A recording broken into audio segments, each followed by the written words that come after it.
Hello and welcome to Brave Little Buckaroo. I'm Tamsin and this is my special Vlogmas series, How I Do Stuff, where each day I'm sharing a tip, technique or tutorial for how I do stuff. Today I have some knitting content for you, and more specifically some sock knitting content. I'm not sure how many knitters we have in the group, but hopefully there are a few of you. One of the most satisfying things I ever learned how to do was knit socks. And that's for a couple of reasons. One, I was really intimidated by it because it seems like witchcraft, right? Like knitting a tube that goes around a corner with two sticks and a piece of string feels like something that you shouldn't be able to do. So learning how to do it was like a revelation to me that it was possible and that I could do it.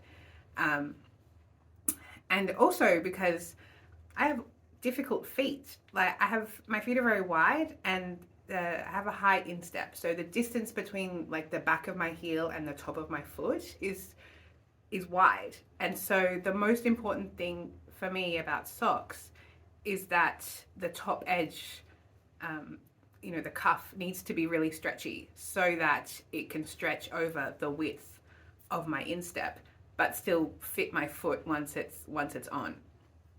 So today I'm going to show you my favorite stretchy cast on for socks, with a little extra tip to make it extra stretchy. Okay, I'll show you how I do it.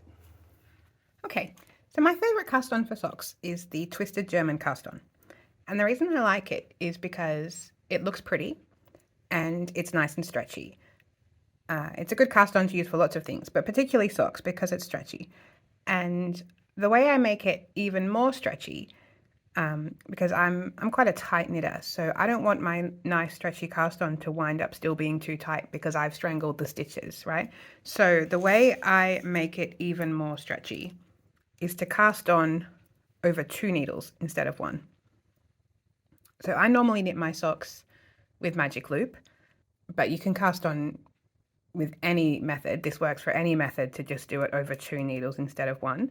Another option is to do it over just a larger needle, but since I'm using a pair of circular needles anyway, it's just as easy to cast on over 2.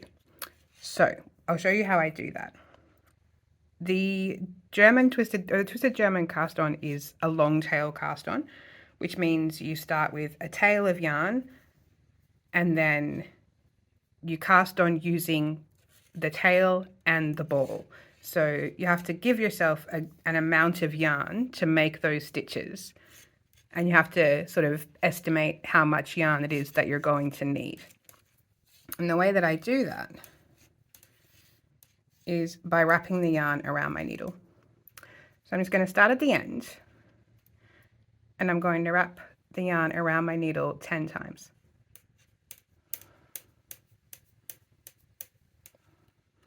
So I've just gone around both my needles 10 times.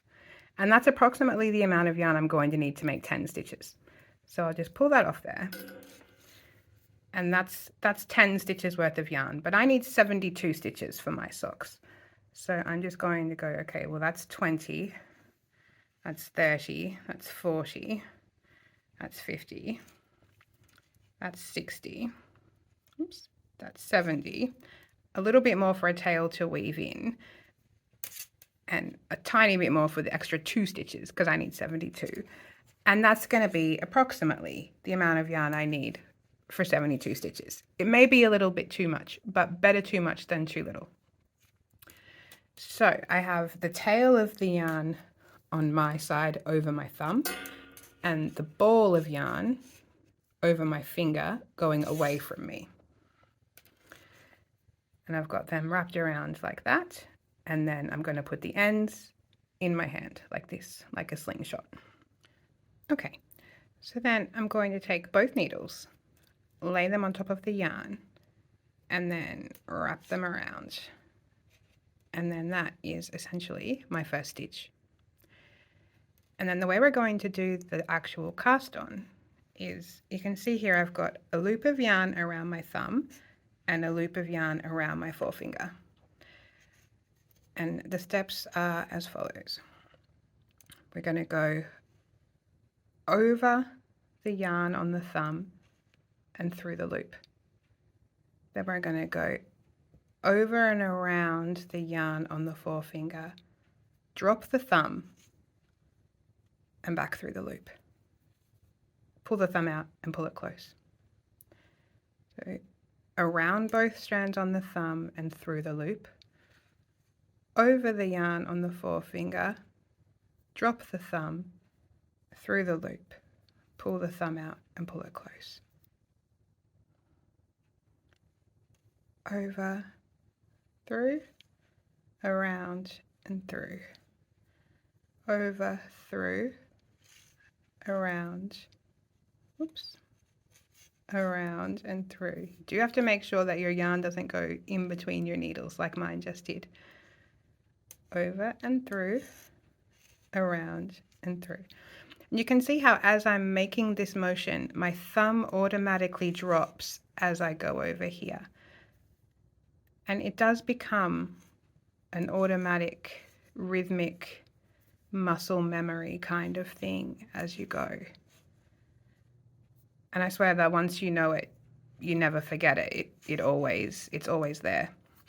Once you've done it a few times and made a few pairs of socks, and you know, you may have to look it up the first few times, but once you know it, you'll know it forever, I think.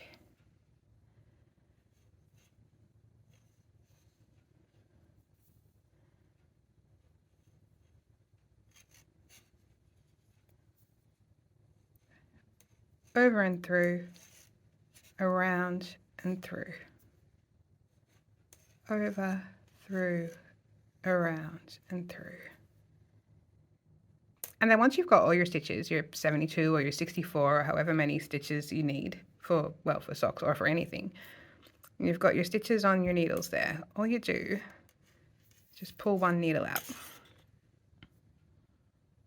And then you've got all your stitches on your needle with just a little bit of extra space in between them.